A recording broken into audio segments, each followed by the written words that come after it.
Me standing at 6 feet 3 inches and her at 4 feet 11 inches. That was the memory of the first night I visited her place. Our height difference has sure caused its share of challenges. She looked up at me, clearly frustrated, and said, "This just won't do." Whispering that, she climbed onto me. "My name's Benjamin, a 26-year-old single office worker. After college, I got a job at the only company that gave me an offer. I know I'm an introvert and a bit gloomy by nature. The company probably made a mistake hiring someone like me for sales. A job in sales is the last thing I'm suited for. But I'd like to think I gave it my best shot. No matter how hard I tried, the gap between my peers and me was evident. I just couldn't meet the sales targets, and the end and beginning of every month were torture. I could sense that my peers and colleagues looked down on me and made fun of me behind my back. I wondered if there was something, anything, I could be good at, so I kept one habit from the day I joined.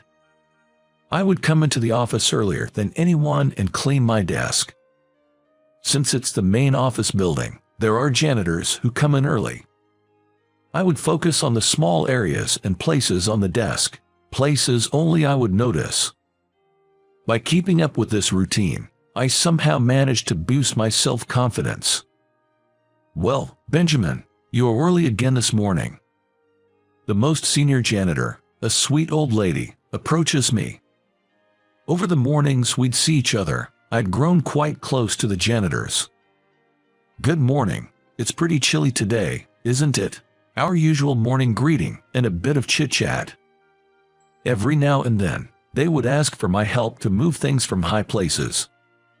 One of the few things I've got going for me is my height. Both my mom and dad were tall folks. I currently stand at 6 feet 4 inches. So, moving things placed high up is pretty easy for me. As I chat with the older lady, one janitor after another drops by to say hello. They're also kind, making me feel more at ease than when I'm with my co-workers. "Good morning, Benjamin," a soft voice greets. The greeting comes from a young part-time janitor named Sarah. Sarah was a part-timer in the janitorial department of the company.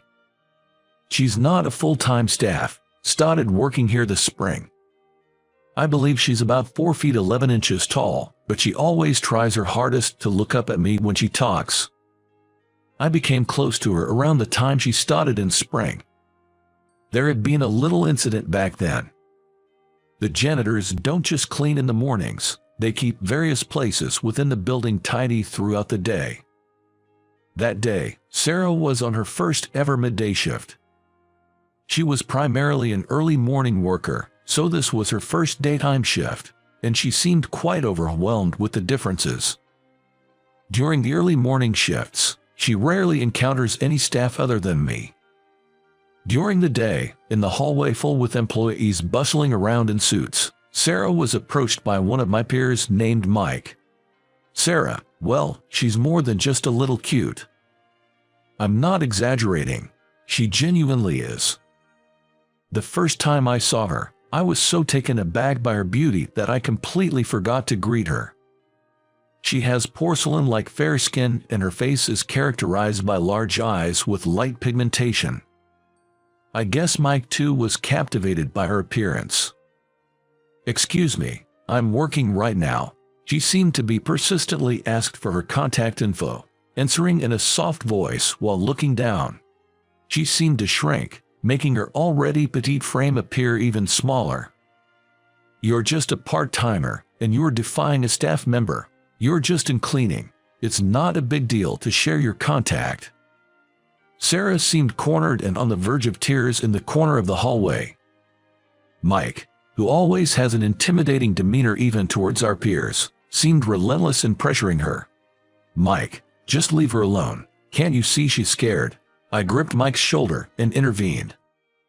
When Mike turned to face me, he was momentarily taken aback by my height. Probably in the entire office, only a few could look down at the fairly tall Mike like I could. Upon realizing it was me, Mike smirked dismissively. "Oh, it's you." Sarah, you can go back to your work. You've still got a lot of work remaining, right? At my words, Sarah nodded and muttered "excuse me," and bowed her head. She then swiftly disappeared down the hallway. Mike clicked his tongue in annoyance, watching her go. Mind your own business. She's none of your concern. Just because she's new doesn't mean you should tease her like that. It's not fair. I guess Mike didn't like the fact that I, who usually doesn't talk back, was objecting. Mike shot me a glare. From that day on, Mike and I were like oil and water. Mike might have been a disagreeable guy, but there was one aspect of him I had to respect. That was his sales record. He always boasted top sales. A feat that's something I could never do, even if I tried my hardest. Not to brag, but I'm known for being diligent and thorough in my work. Yet my sales numbers never improve. I'm often told that I'm a likable person, but that doesn't necessarily translate to sales. The end and start of every month is truly tough. Walking into work at the beginning of the month, I feel a pit in my stomach. I sighed deeply as I flipped the calendar page in the office, dreading another month ahead. Benjamin, your sighs can be heard all the way out in the hallway. From the office door, Sarah peeked in, smiling. It seemed she was just cleaning the hallway. She smiled, probably trying to cheer me up. Why does the first of every month have to roll around? It's kind of a downer. In a playful tone, I responded, and she let out a bubbly laugh. I couldn't help but laugh too. It felt like a weight had been lifted off my shoulders, even if just a little.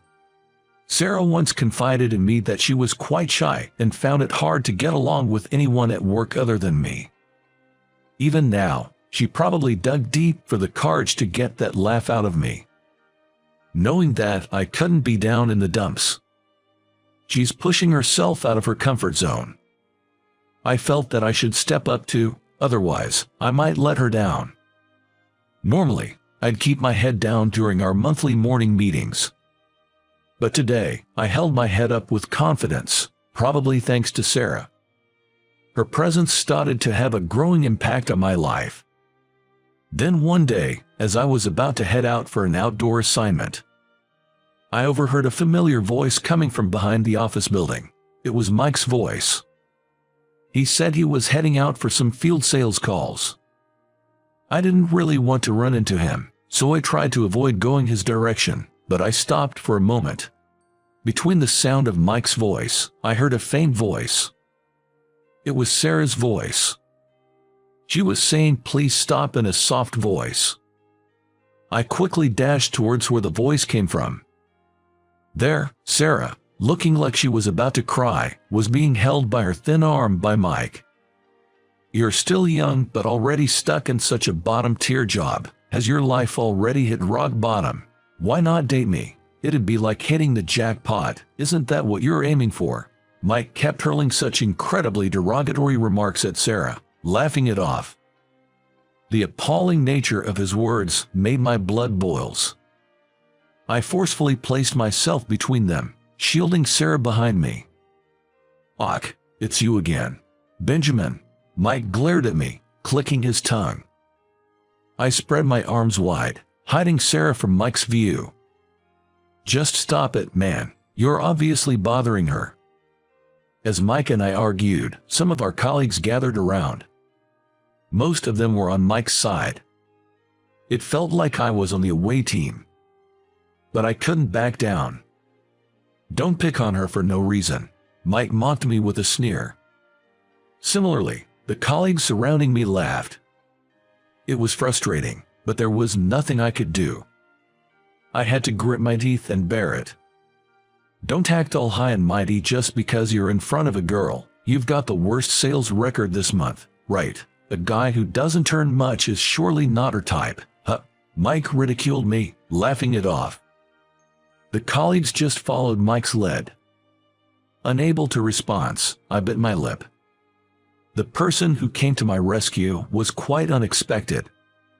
"Hey, it's cowardly to gang up on one person like that. Haven't you grown up yet to realize that?" An elderly woman, The most senior janitor among us scolded Mike and his gang, raising an eyebrow. The force and momentum of her words made Mike and his group take a step back. There's certainly something about the aura of the elderly. Moreover, there's a rumor that this lady is quite close to the CEO. Given she's been here for quite some time, that rumor probably holds some truth. Mike must have remembered that rumor. Whatever, old lady. With those dismissive words, he hastily left. Thank you so much. You saved me. I was of no help at all, I said, scratching my head.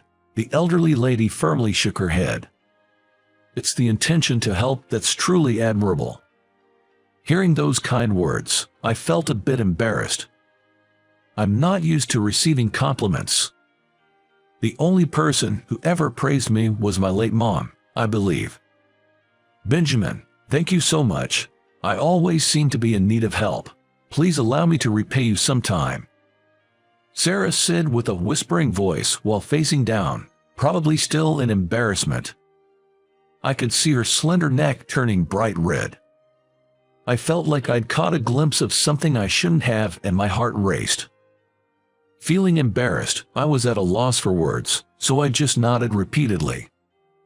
A few days later, trouble arose. I'm pretty sure it was all because of Mike's misplaced resentment. One morning, there was an uproar over missing important documents. People were saying they'd been thrown away as trash. Mike was cursing loudly, shouting, "Call the janitors." The boss got wind of the commotion and summoned all the janitorial staff. They stood in a line, and Mike, acting all high and mighty, started trying to pinpoint the culprit. Even our manager seemed to be under Mike's thumb. Honestly, the manager should have put a stop to this kind of public shaming. But he didn't. Mike, with a malicious smirk, pointed at the head janitor, an older woman. It was you, wasn't it? I know you're in charge of the trash in this department. Do you have a grudge against me? How are you going to take responsibility for this? He yelled at her, biting his teeth in anger. The janitor just glared back at him silently. I'm pretty sure Mike intentionally placed the documents where they'd be mistaken for trash. I quietly asked a colleague nearby what document had gone missing. His answer puzzled me. Because it was a document that shouldn't be missing. The janitors wouldn't touch those documents, right? They're kept in a locked cabinet after all. I raised my hand and began to speak up. If it was mistakenly thrown away, it's Mike's fault for not securing it, not the janitor's. I tried to explain this. Hearing my words, the manager seemed to realize the truth and quickly used his key to open the cabinet. We weren't allowed to touch that key. It's in the second drawer from the top, fifth file from the left. Having a good memory was my only strong point. My sales performance wasn't great, but I probably knew more about the goings-on in the office than anyone else present. Mike glared at me and muttered, "Mind your own business." The document was found exactly where I'd said, and everyone breathed a sigh of relief. The only person with a sour face was Mike. He returned to his desk without apologizing to the janitors. I tried to follow him to make him apologize but was stopped by the head janitor. "It's okay, Benjamin. Thank you, you've been a great help." When she told me this, I stopped in my tracks. Seeing her forcing a smile, with a hint of sadness, made me feel like crying. "Don't be silly. You don't need to cry. You're really a sweet person." Truth be told, I should have been the one comforting the older lady who was hurt, but instead, she was the one comforting me. It was embarrassing. As I escorted her to the hallway, I noticed the CEO hiding behind the door. He might have witnessed all the havoc. Tearing up at work, that's unprofessional. After the CEO saw my embarrassing moment, I fell down for the rest of the day. That weekend, there was a party for the company's foundation anniversary. Once a year, those with outstanding sales and contributions to the company are honored at the party, The event is meant to boost employee morale and appreciate their efforts. Everyone associated with the company gathers here. Contractors, custodial staff, and the chefs from the cafeteria, all were in attendance. It was set up as a stand-up reception, and everyone was in a relaxed mood that day. I'm not good with glamorous settings and large crowds. Honestly, I just wanted to escape from the party. To make matters worse, my peers were continuously being recognized. One after another, they were called and proudly ascended to the stage, while I merely watched from below. I understand that's just how it is, but it's hard not to feel disheartened. I kept wondering if there's really a place for me in this company. Of course, Mike was honored as the best salesperson. Seeing his proud face made me feel a bit jealous. I tried to blend into the wall, and that's when I noticed Sarah also trying to stay out of sight. I'm not good with these events, Sarah said with an awkward smile, to which I replied, me neither. I could see Mike and some others looking for someone. They were weaving through the janitors, probably looking for Sarah. I gently hid her behind my back. Being petite, she easily disappeared behind my 6'3" frame. Just stay behind me. Being tall is the only thing I've got going for me. Sarah placed her hand on my back and whispered a soft thank you, so faintly that only I could hear. She stayed hidden behind me until the CEO finished his speech. Once the party was over, most of the employees headed out for the after party. I was left alone, as usual. It's always the same story. The janitors, cafeteria staff, and contractors remained. Everyone was waiting to take home the flowers from the stage. Sarah seemed to be looking forward to the flowers too. Soon, an event coordinator appeared and prepared the flowers to be taken home. I took a bunch and made a small bouquet. Here you go, Sarah. As I handed her the bouquet, her face lit up with joy. Seeing her so genuinely happy for the first time made my heart race. I deeply wished I had the right words to tell her how I feel. I was captivated by her smile. Suddenly, the stage spotlight turned on. It became so bright that I had to squint. Sales department, Benjamin, please come to the stage. A loud voice called my name in a sudden, and I jumped in surprise. And they're asking me to come up on stage. Confused, I made my way up, and there were all the janitors I always greet. Everyone was smiling cheerfully. As I approached, an older lady began reading out a certificate she had been hiding behind her. Benjamin, we present you with this award for being the kindest and most wonderful employee in this building. They handed me a handwritten certificate on a regular piece of paper. Where it should have had the CEO's name, there were names of the janitors and other workers. Towards the end, it looked almost like a collection of signatures. It was a lively certificate, and it warmed my heart. I had never received such a heartfelt award before.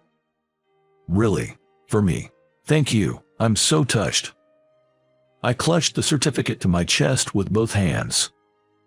It felt like everyone's warmth was flowing into me.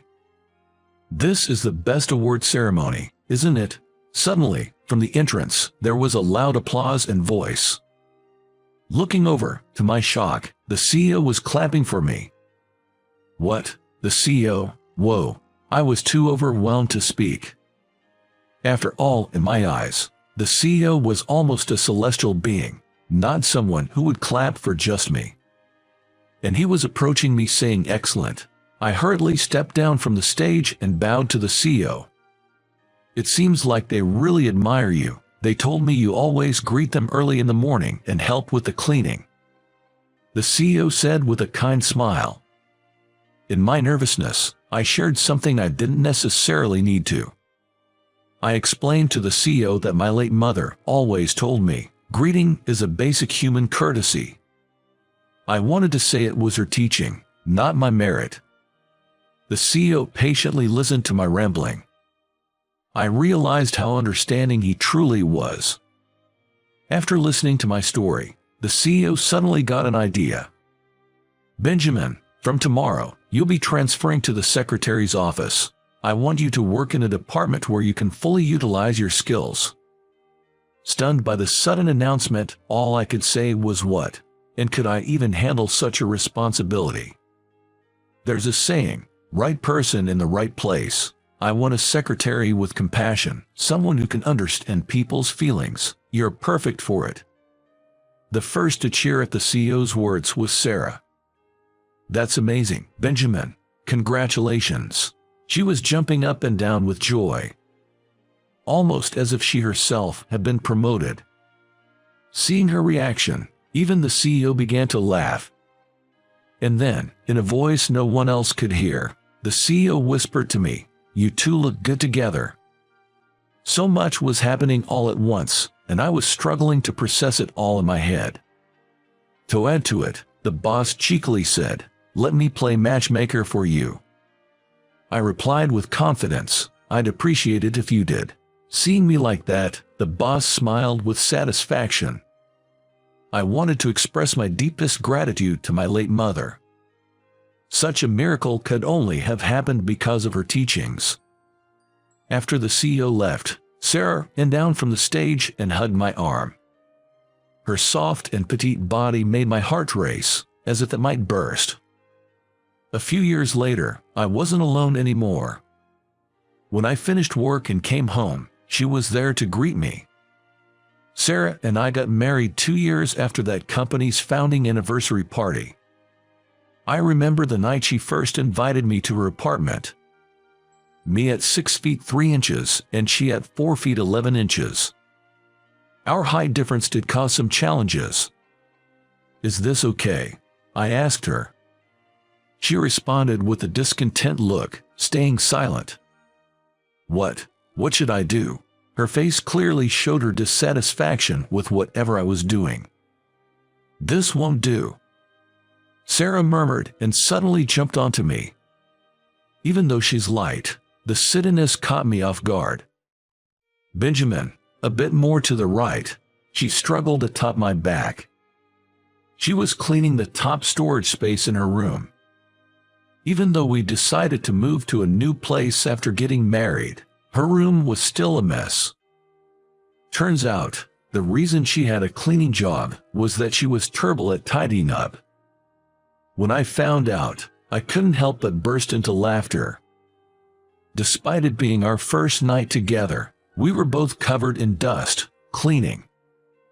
I moved right and left, following her directions while she was on my back. We must have looked ridiculous. It was silly, but it made me smile. When we're married, I'll handle the cleaning. Don't waste my efforts. That's how our first night together passed. Now, it's truly a cherished memory. Of course, our matchmaker was the CEO. In gratitude for all he'd done for me, I worked tirelessly and was recognized for my contributions to the company's growth by receiving the CEO's award. I became the first employee outside of the sales department to get an award. It was a moment of pride, knowing that I'd kept the promises I'd made with my mother all these years.